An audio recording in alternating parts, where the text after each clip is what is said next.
Is your church in difficulty? 성도들이 구원받지 않습니까? Are your saints not receiving salvation? 성도들이 세상을 좋아합니까? Do your saints love the world? 그들에게 뭐라고 하지 마시고 Don't chastise them, 성경을 펴십시오. but open the Bible. 주님은 능히 우리를 이끄시는 목자였습니다. And the Lord is our shepherd who can more than capable of leading us. 그에게는 길이 있고 With Him there is a way. 우리는 넘어졌지만 그는 넘어지지 않았기 때문에 Although we fell, He did not fall.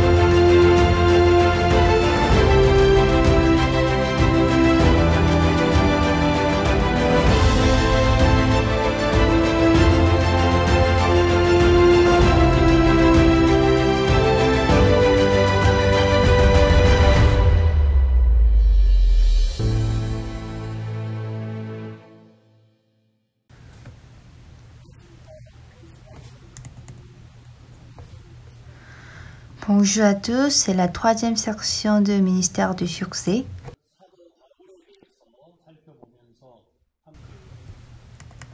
Cette fois-ci, nous allons écouter l'histoire de Paul pour partager la grâce. Nous allons lire 2 Corinthiens chapitre 11. Nous allons lire 2 Corinthiens chapitre 11, verset 16 jusqu'au verset 30.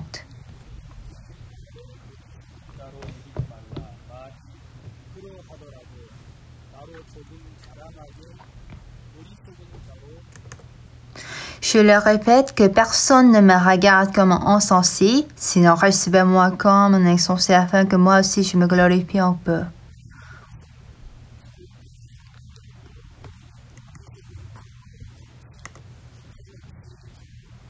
Ce que je dis avec l'assurance d'avoir sujet de me glorifier, je ne le dis pas selon le Seigneur, mais comme par folie.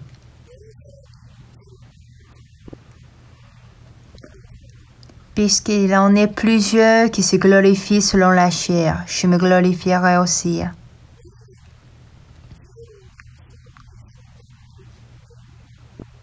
Car vous supportez volontiers les insensés, vous qui êtes sages.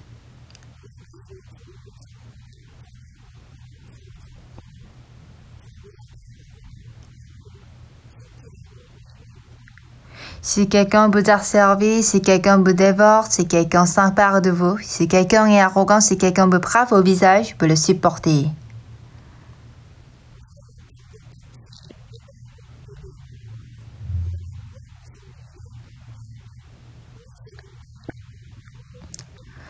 J'ai honte de le dire, nous avons montré de la faiblesse. Pendant tout ce que pour oser quelqu'un, je parle en insensé, moi aussi je l'ose.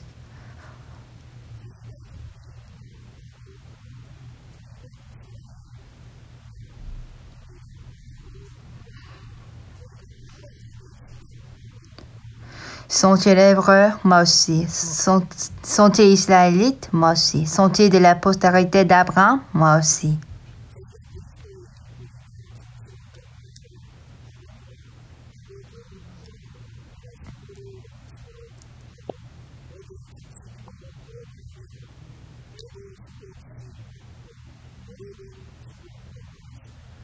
Sont-ils ministres de Christ? Je parle à un homme qui est extravague. Je le suis plus encore par les travaux bien plus, par le cours bien plus, par les emprisonnements bien plus, souvent en danger de mort. 5 fois j'ai reçu des Juifs 40 cours moins 1.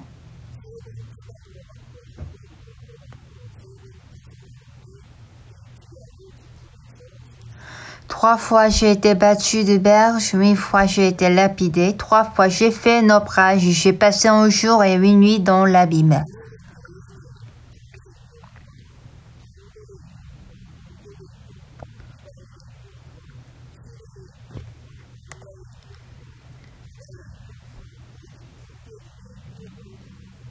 Fréquemment en voyage, j'ai été empéré sur le fleuve, empéré de la part des brigands, empéré de la part de ceux de ma nation, empéré de la part des païens, empéré des lévites, empéré dans les déserts, empéré sur la mer, empéré parmi les faux frais.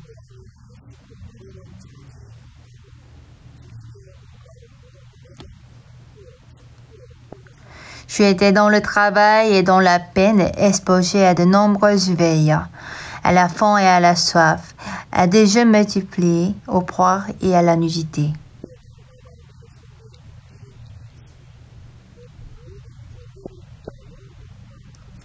Et sans parler d'autre chose, je suis assiégé chaque jour par les soucis que me donnent toutes les églises.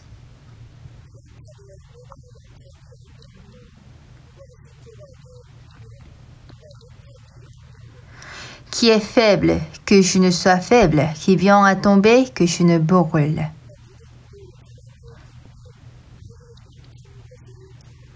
S'il faut se glorifier, c'est de ma faiblesse que je me glorifierai.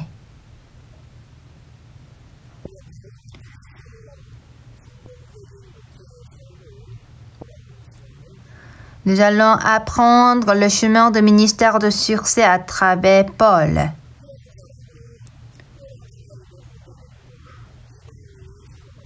Une personne s'appelle Paul, elle a reçu la grâce spéciale de Dieu.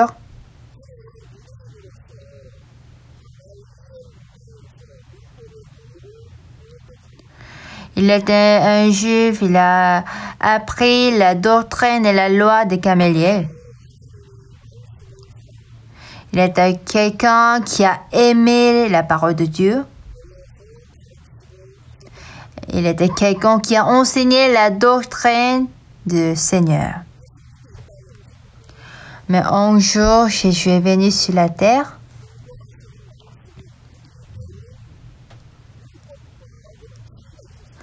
Mais la parole de Jésus était un peu différente qu'il a appris. Ce qui fait que beaucoup de gens ils ont persécuté, ils sont opposés à Jésus. Même à cette époque, c'est pareil.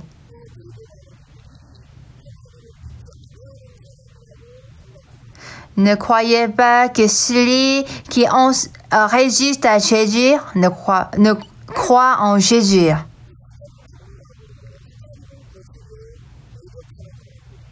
Dans tous les temps, celui qui s'oppose à Jésus croit en Dieu, c'est la parole de Dieu. Lorsque Jésus est venu sur la terre, qui a crucifié Jésus-Christ sur la croix, c'était quelques-uns qui ont cru en Dieu. Même aujourd'hui, ils attendent de Dieu.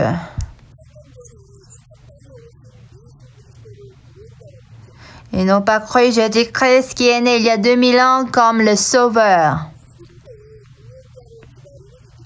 Ils attendent toujours le Sauveur jusqu'à maintenant.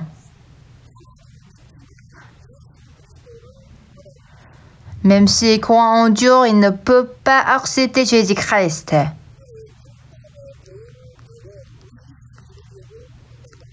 Et ce qui fait qu'ils disent de parvenir à la justice en observant la loi et la doctrine. Mais selon la loi et la doctrine, on ne peut jamais faire venir à la justice. Comment on peut parvenir à la justice en observant la loi? C'est impossible. Mais encore beaucoup de gens aujourd'hui, ils essayent toujours de parvenir à la justice de Dieu en observant la loi. Ce n'est pas faute chose de suivre la parole. Parce que suivre la parole, c'est l'espoir des chrétiens. Mais ce qui est clair, personne ne peut suivre la parole. Qu'est-ce que nous dire dans le roman? Il n'en est aucun qui fasse le bien par même un seul. Il n'y a personne qui cherche Dieu.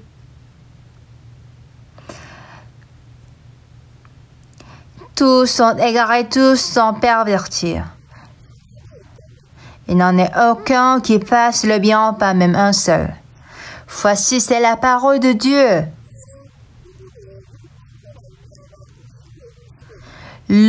Aucun homme peut parvenir à la justice. Mais lorsque Paul était au terrain de Jupe, quand il était Saül, et parce qu'il a appris la loi et la doctrine de Gamaliel,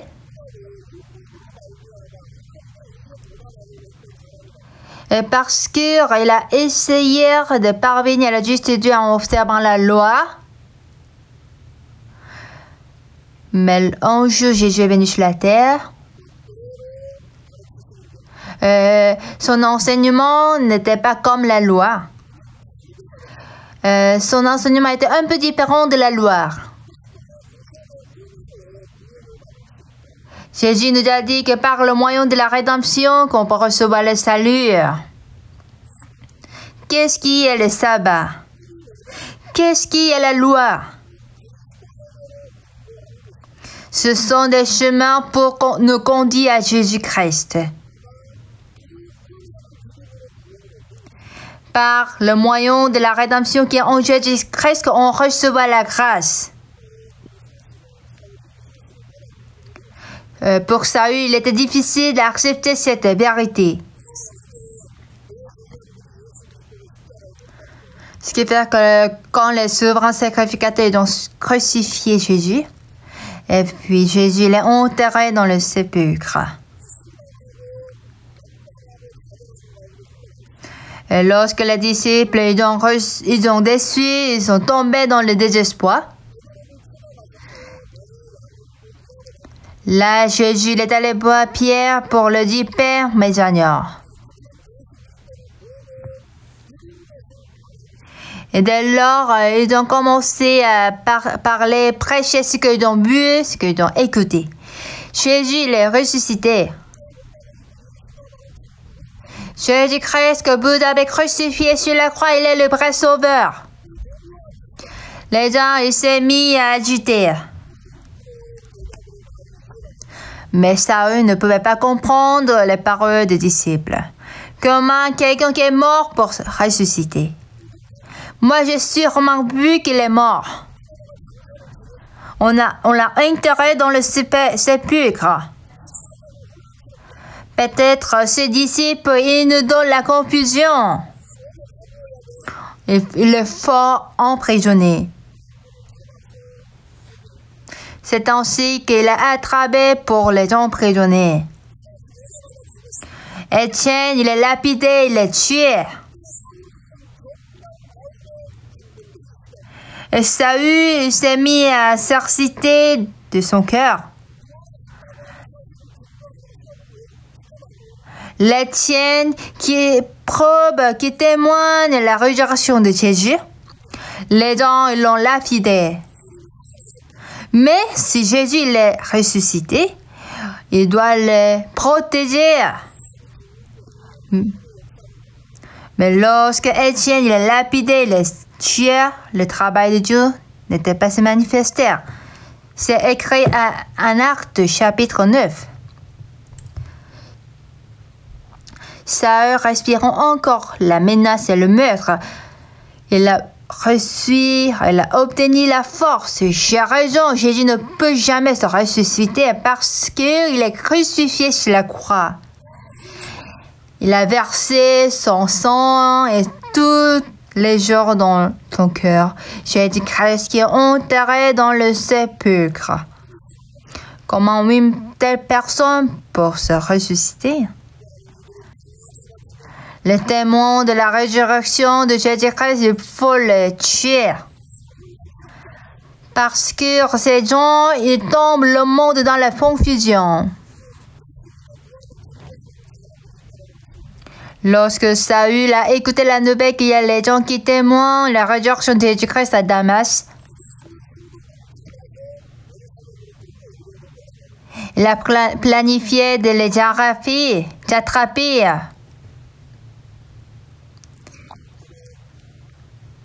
Et en allant à Damas, il a rencontré une lumière. Et il est tombé par terre. À ce moment-là, Saül a crié. « Qui es-tu, Seigneur? Qui es-tu » Les gens compagnons, même s'ils étaient avec Saül, ne pouvaient pas écouter cette voix. « Moi, je suis le Jésus que tu persécutes. » Saül, il est choqué. Tu es mort. Je t'ai vu que tu es crucifié. Est-ce que tu n'es pas enterré dans le sépulcre? Moi, j'ai emprisonné les disciples et les témoins de ta résurrection. Nous avons lapidé, nous avons tué Étienne. C'est-à-dire que tu es vivant. Dans les paroles de témoins sont vraies. Jésus-Christ a répondu. Je suis Jésus que tu persécutes.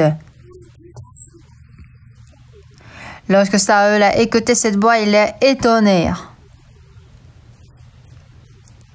Parce qu'il n'a jamais pensé qu'il a tort.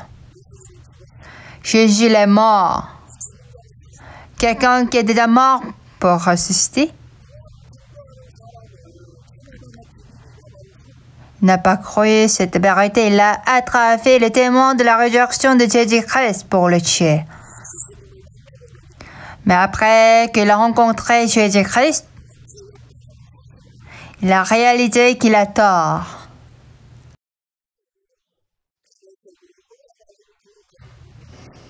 Ce qui fait qu'il a arrêté d'aller à Damas. Et puis il a réalisé pour la première fois qu'il a tort. Je suis Jésus que tu persécutes. C'est là que Saül a reçu le salut.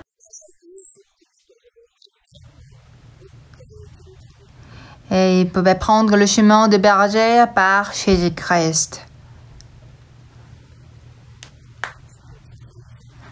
Lorsque vous observez la vie de l'apôtre Paul,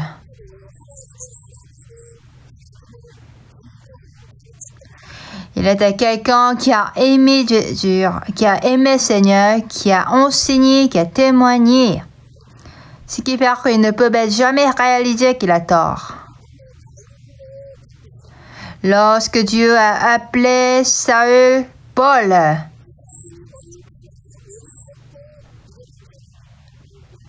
Dieu l'a fait savoir combien de fois il est insensé.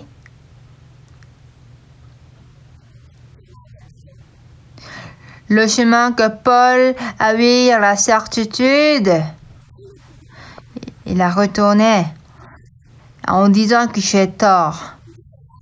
Ce que je connais n'est pas vrai. Après avoir réalisé cela, Saül il a retourné. Lorsque Pierre était jeune, il est allé où il a voulu. Mais comme il est vieux, il était conduit, il était mené où il n'a pas voulu aller. Le vrai berger, ils ont le chemin de se retourner.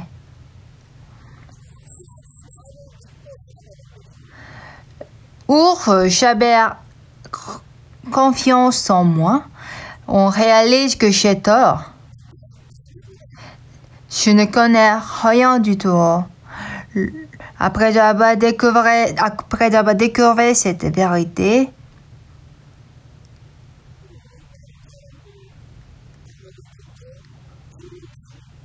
il a découvert qu'il est un maître, c'est vrai, ils ont tué beaucoup de témoins de résurrection de Jésus. Il a dit, je suis un maître, on persécutait un homme violent.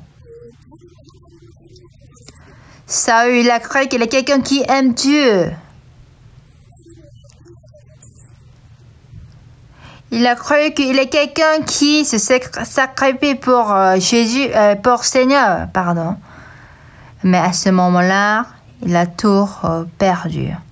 Parce qu'il a réalisé qu'il n'est pas quelqu'un qui aime Dieu. Il était plutôt quelqu'un qui s'opporte à Dieu. J'étais quelqu'un qui a tué, qui croit en Dieu. Et elle disait qu'il est un blasphémateur, on persécutait un homme violent. Nous allons lire en Timothée. En Timothée chapitre 1, verset 12.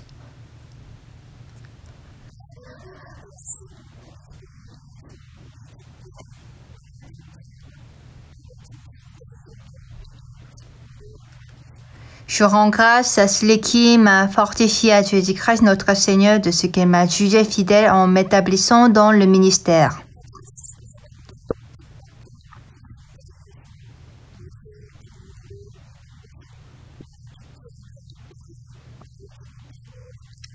Moi qui étais auparavant un blasphémateur, on persécutait un homme violent, mais j'ai obtenu miséricorde parce que j'ai agi par ignorance dans l'incrédulité.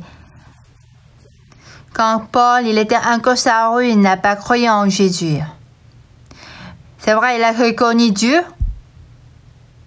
mais il n'a pas pu croire en Jésus-Christ. Il était quel type de personne?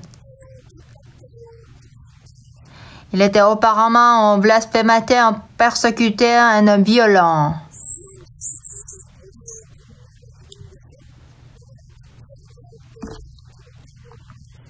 Mais j'ai obtenu miséricorde parce que j'ai agi par ignorance dans l'incrédulité.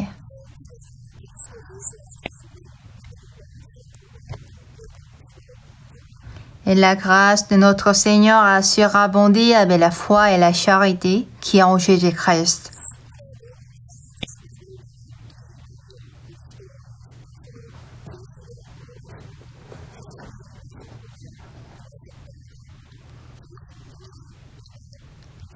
C'est une parole certaine et entièrement digne d'être reçue, que Jésus-Christ est venu dans le monde pour sauver les pécheurs dont je suis le premier. Paul, il a réalisé combien de fois il est sale. Il a découvert qu'il est un méchant homme. Il ne savait pas qu'il s'opporte à Jésus. Mais lorsqu'il a rencontré Jésus en allant à Damas, il pouvait découvrir son propre image. Je suis Jésus que tu persécutes. Lorsque on réalise notre propre image, on ne peut jamais savoir notre image par la confiance, par la morale, par la loi, par la connaissance. Mais on doit se refléter notre image par Jésus-Christ. Saül, il a cru qu'il a raison. Mais lorsqu'il a rencontré Jésus, il pouvait réaliser qu'il a tort.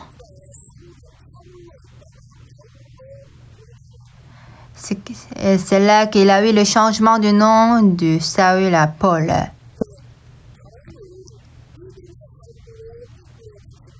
C'est ainsi que Dieu a mené Paul à la rue de foi.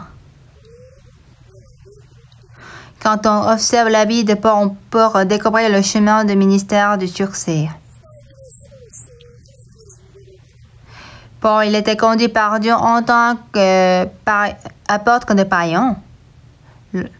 Après qu'il est arrivé à Damas, il était conduit par Dieu à Damas.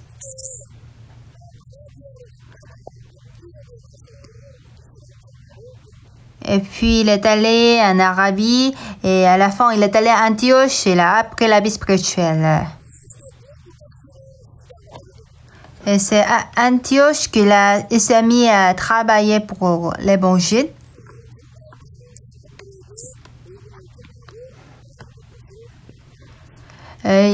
En tant qu'apôtre de Païen, il a manifesté la parole et la volonté de Dieu.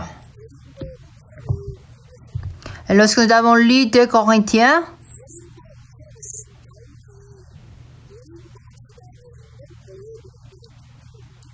le livre de 2 Corinthiens, c'est une lettre que Paul a envoyée à la région Corinthe. Comme vous savez bien, que l'église de Corinthe, il y avait beaucoup de difficultés.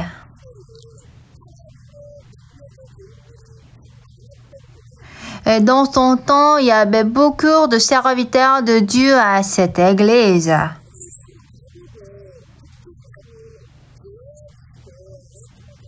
Mais ils se sont séparés, ils se sont divisés. C'est ainsi que le péché a entré à cette église. Cette église de Corinthe, de quelle façon Paul a conduit? Lorsque l'église est corrompue et lorsque l'église a pris le chemin du monde, lorsque le péché est entré à cette église, de quelle façon Paul a conduit et dirigé cette église?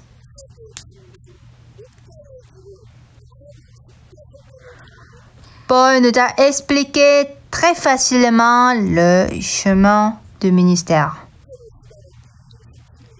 Moi aussi, j'ai déjà fait 30 ans de ministère. En voyant le chemin du ministère de Paul, Dieu m'a enseigné la direction du ministère que je dois prendre.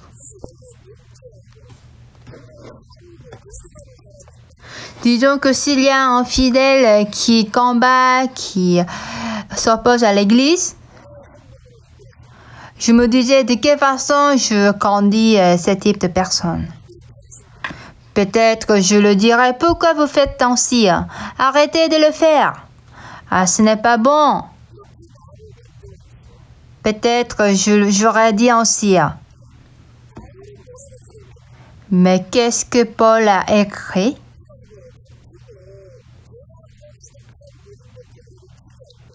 Lorsqu'il a conduit l'église de Corinthe qui est corrompue, qui a des péchés, il n'a pas parlé sa pensée ni sa détermination. Nous allons lire 1 Corinthiens. 1 Corinthiens chapitre 1.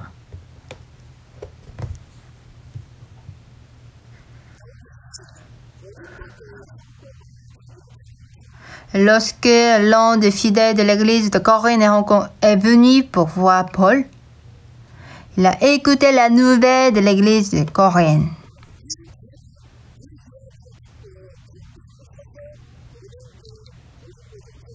Après avoir écouté cette nouvelle, Paul a écrit une lettre pour l'envoyer. C'est ça le livre d'un Corinthien. 1 Corinthiens chapitre 1 verset 11. 1 Corinthiens chapitre 1 verset 11.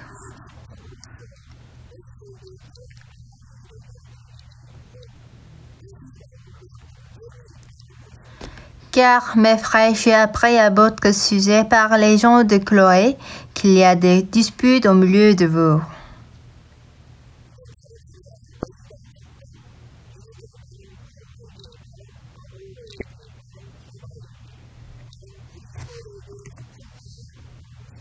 Je vous dis que chacun de vous parle ainsi. Moi, je suis de Paul, et moi d'Apollo, et moi de Céphas, et moi de Christ.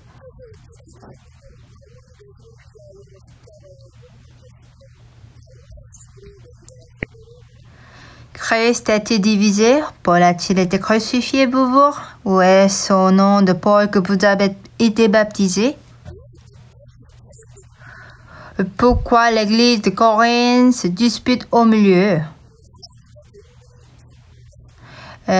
Dans son temps, il y avait beaucoup de serviteurs de Dieu. Mais au milieu de fidèles de l'église de Corinthe, qu'est-ce qui s'est passé? Il y avait une dispute. Moi, je suis de Paul. Moi, je suis d'Apollo. Moi, je suis de Céphas. Moi, je suis de Christ. Chacun s'est mis à suivre ce qui le plaît. C'est la raison pour laquelle l'Église ne pouvait que se séparer. Bien-aimé, l'Église, c'est le corps de Jésus-Christ. Jésus-Christ doit se manifester, mais il s'est mis à se manifester l'homme, la personne. C'est ainsi que la dispute était tout au milieu de cette Église. Après avoir écouté la nouvelle de l'église de Corinthe, Paul a écrit une lettre pour envoyer.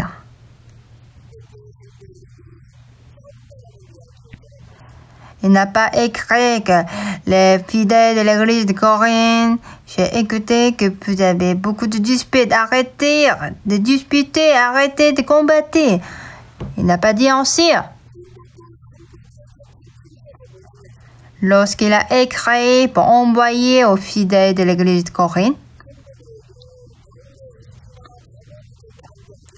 Paul n'a jamais écrit sa détermination ni sa volonté.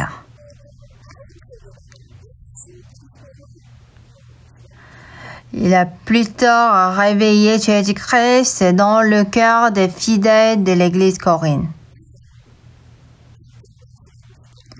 Quand on lit chapitre 1, verset 8,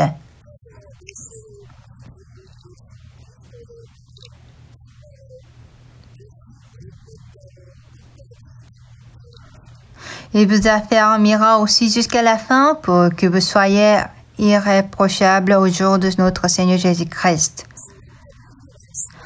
À ce moment-là, l'église de Corinthe avait beaucoup de choses à reprocher, mais qu'est-ce que Paul a dit? Pourquoi vous disputez? Pourquoi vous combattez? Arrêtez de le faire. Paul n'a pas dit ainsi. Ils sont en train de se disputer, se combattre, se diviser.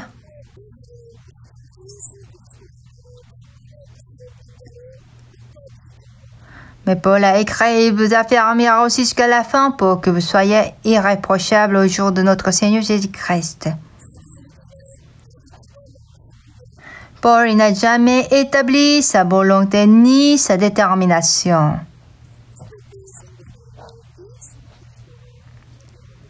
Il a plutôt présenté Jésus-Christ aux membres de l'église de Corinthe. Verset 9.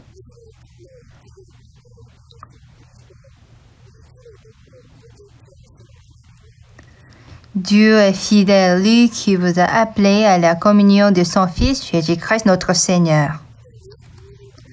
Pourquoi nous avons reçu le salut? Pourquoi nous sommes sauvés? Il ne nous a pas sauvés pour nous charger de donner les dîmes.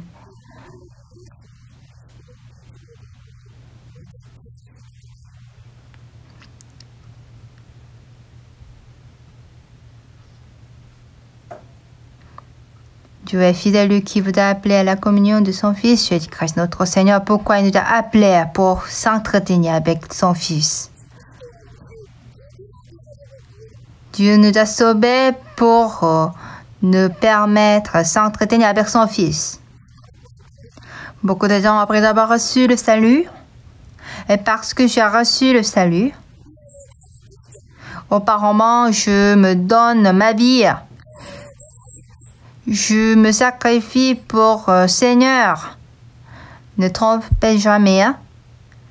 Et parce que l'objectif que Dieu nous a appelés, il nous a appelés à la communion de son Fils Jésus-Christ. Paul, il a dit en Corinthiens, pourquoi Dieu nous a appelés? Dieu a appelé les pauvres. Pourquoi? Dieu appelait les pauvres pour faire honte les riches. Il appelait les gens qui n'ont rien pour faire honte ceux qui ont beaucoup de choses. On est pauvre, mais comment on peut faire honte les riches?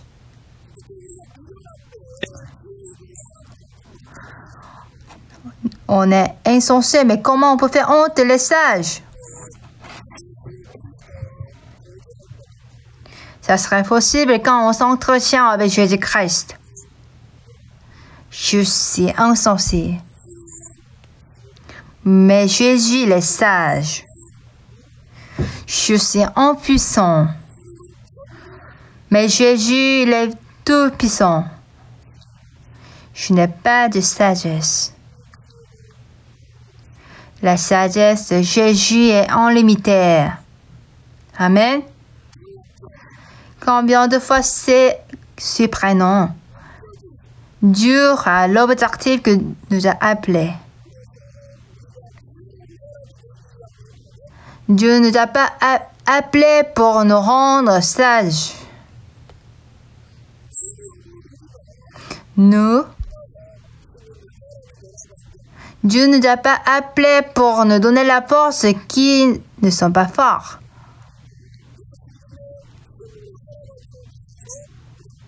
Dieu nous a sauvés parce qu'on est faible, mais si on s'entretient avec son Fils, il nous offre la force de Jésus. Voulez-vous faire le ministère excellent? Donc, quelle vie que vous devez mener? Nous qui n'avons pas de sagesse, comment on peut faire le ministère? On le fait par la sagesse de Jésus-Christ. Nous qui sommes impuissants, comment on peut faire le ministère? C'est par la puissance de Jésus-Christ. Lorsque Paul a écouté les disputes de l'église de Corinthe, il n'a pas dit « Pourquoi vous combattez? Pourquoi vous disputez? Arrêtez! Soyez en paix !» Il n'a jamais dit ainsi. Même si vous êtes tout au milieu de disputes. Mais le jour de Jésus-Christ,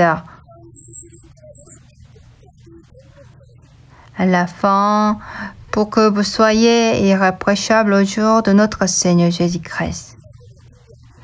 Il n'a jamais confié le but spirituel à la détermination, mais il a confié le vie à Jésus-Christ. Et il a dit aux fidèles de l'église de Corinthe, Dieu est fidèle qui lui vous a appelé à la communion de son Fils Jésus-Christ notre Seigneur. Si nous devons mener la vie et le ministère de succès, il nous faut s'entretenir avec Jésus-Christ. Si nous obtenons la sagesse de Jésus, là on pourra réussir un autre ministère parce qu'on s'appuie à Jésus. On ne peut que réussir faire le ministère parce qu'on a reçu la sagesse de Jésus. C'est ma première fois d'apprendre la vie spirituelle par Pasteur Ursupa.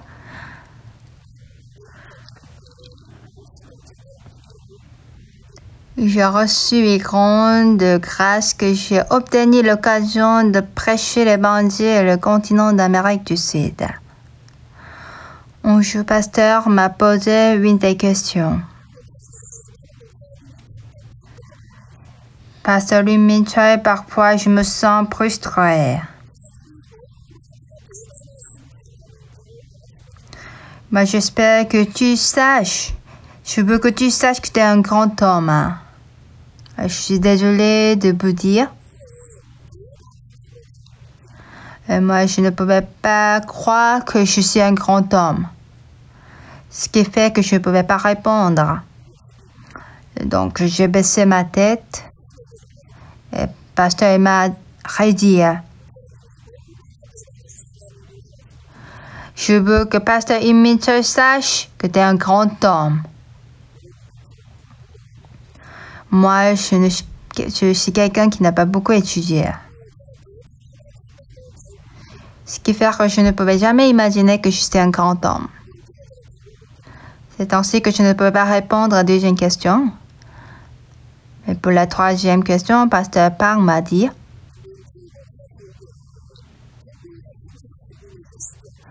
Pasteur Limiter, en toi, il y a Jésus-Christ tout-puissant existe. Oui, tu n'es pas parfait. Mais Jésus-Christ, c'est qui est en toi, il est parfait. Pasteur, tu es impuissant. Mais Jésus qui est en toi, il est puissant. Pasteur, sache que tu es un grand homme. Tu en crois? Je ne pouvais pas insister de ne pas répondre. Je lui ai répondu: oui, pasteur, je suis un grand homme. Je suis excellent. Est-ce que tu en crois? Oui, je crois.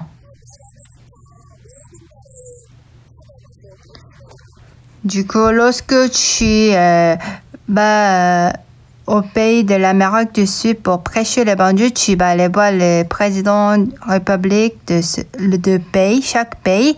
Tu lui demandais de te nommer un ambassadeur. Je suis choquée. Je suis un pasteur. Un pasteur devient un ambassadeur.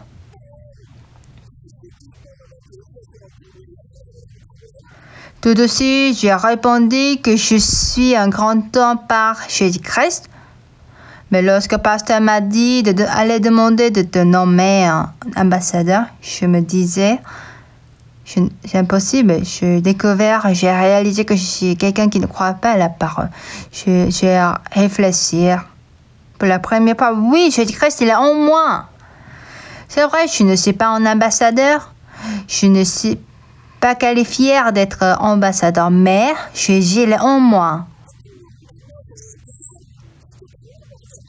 Donc, allons demander au président de la République de me nommer ambassadeur. Plusieurs années, je suis chargée d'éduquer le groupe de anti-armée à Colombie. Donc, je suis allée dans la chambre de secrétaire du président. Je lui ai présenté que je suis un pasteur de Corée. J'ai envie de travailler pour les jeunes de Colombie. Nous avons envie d'enseigner l'éducation de mind qui est basée à la Bible. Donc, nommez-moi comme l'ambassadeur de ce pays. Ils m'ont dit de rentrer. En entrant chez moi, je me moquais de moi-même. Comment je peux devenir un ambassadeur, hein? Mais en moi, il y avait la parole de serviteur de Dieu. Oui, Jésus-Christ, il est en moi.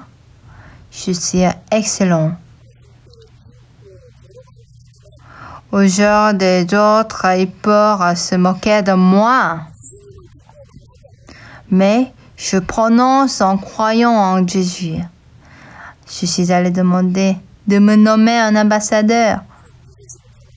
C'est comme ça que j'ai continué à aller rendre visite et le secrétaire. Mais j'ai reçu un email.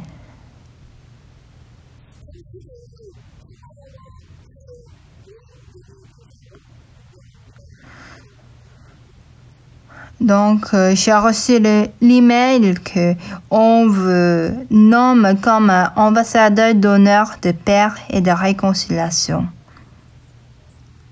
Quand j'ai reçu cet email, je suis choquée. Est-ce que c'est vrai? Comme je ne comprends pas bien l'espagnol. Le missionnaire qui était à côté de moi, après avoir lu cet email, il est choqué parce que c'est écrit là que je suis nommé en tant que l'ambassadeur d'honneur de paix et de réconciliation.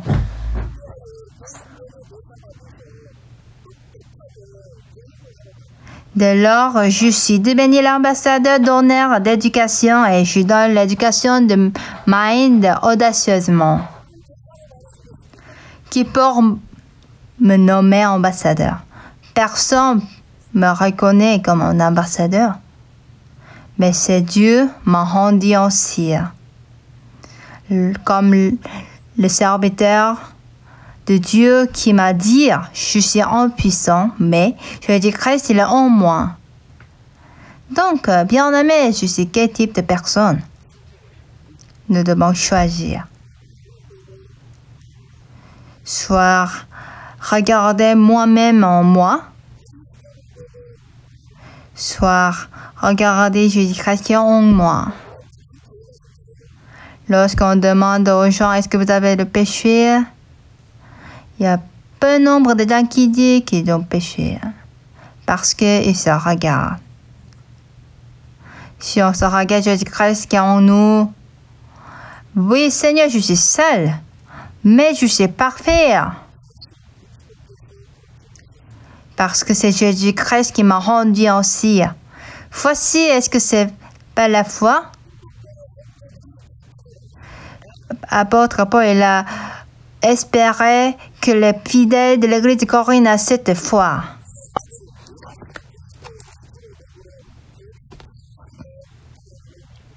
Dieu est fidèle, lui qui vous a appelé à la communion de son Fils Jésus-Christ, notre Seigneur. Voici le cœur de Dieu, c'est nous faire entretenir avec Jésus, son Fils. Verset 26.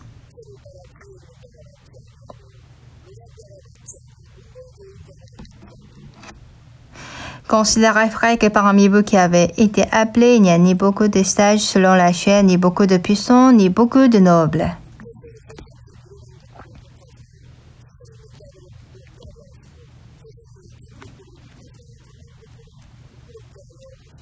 Mais Dieu a choisi les choses folles du monde pour confondre les sages. Dieu a choisi les choses faibles du monde pour confondre les fortes.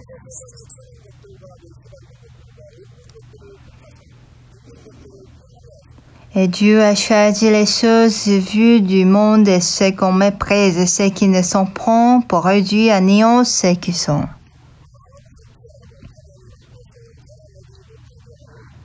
Afin que nulle chair ne se glorifie devant Dieu.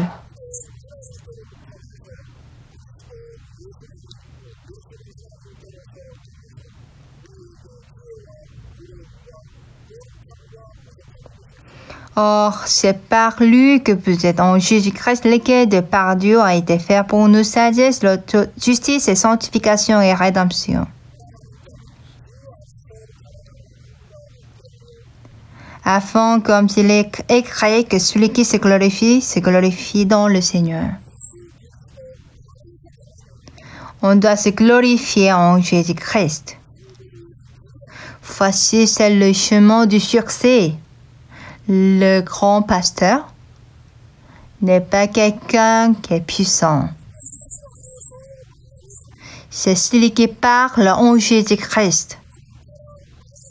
Celui qui parle en suivant Jésus-Christ. Voici cette personne devient le serviteur puissant. Paul a écrit à 2 Corinthiens. Il a une seule chose, se glorifier. C'est sa faiblesse et c'est sa folie.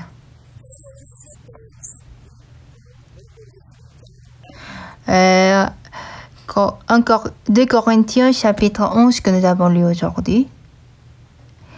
Apôtre Paul, il a reçu les persécutions et les difficultés, mais il n'a jamais se glorifié des choses. Quand on voit les difficultés que Paul a rencontrées, moi je crois que parmi les pasteurs, il n'y a personne qui a pris le même chemin que Paul.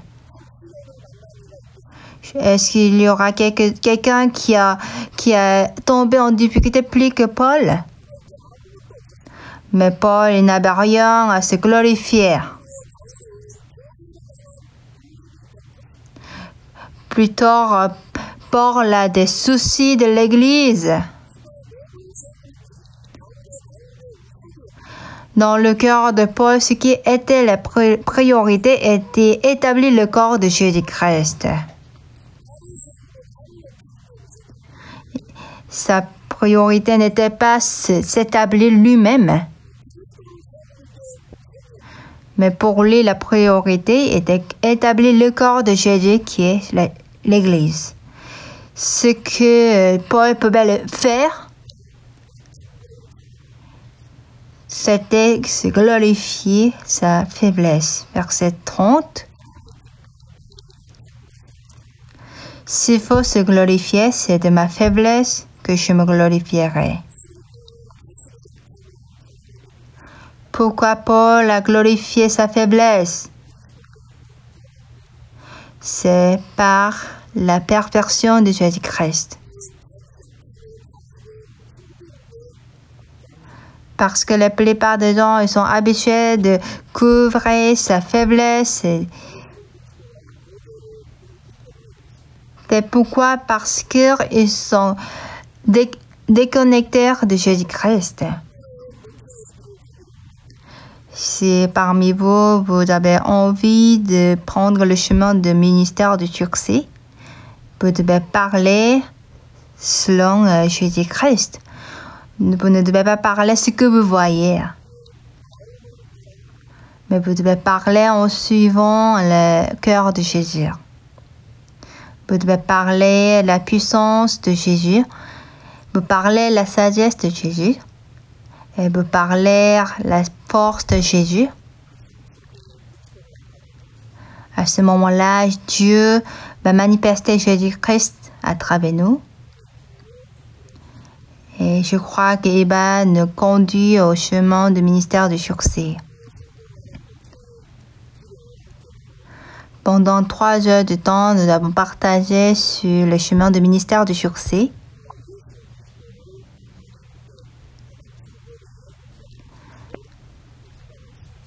Nous avons écouté la parole de manifester Jésus-Christ. C'est ça le chemin du ministère du succès. Je vais terminer la 3e section. Merci.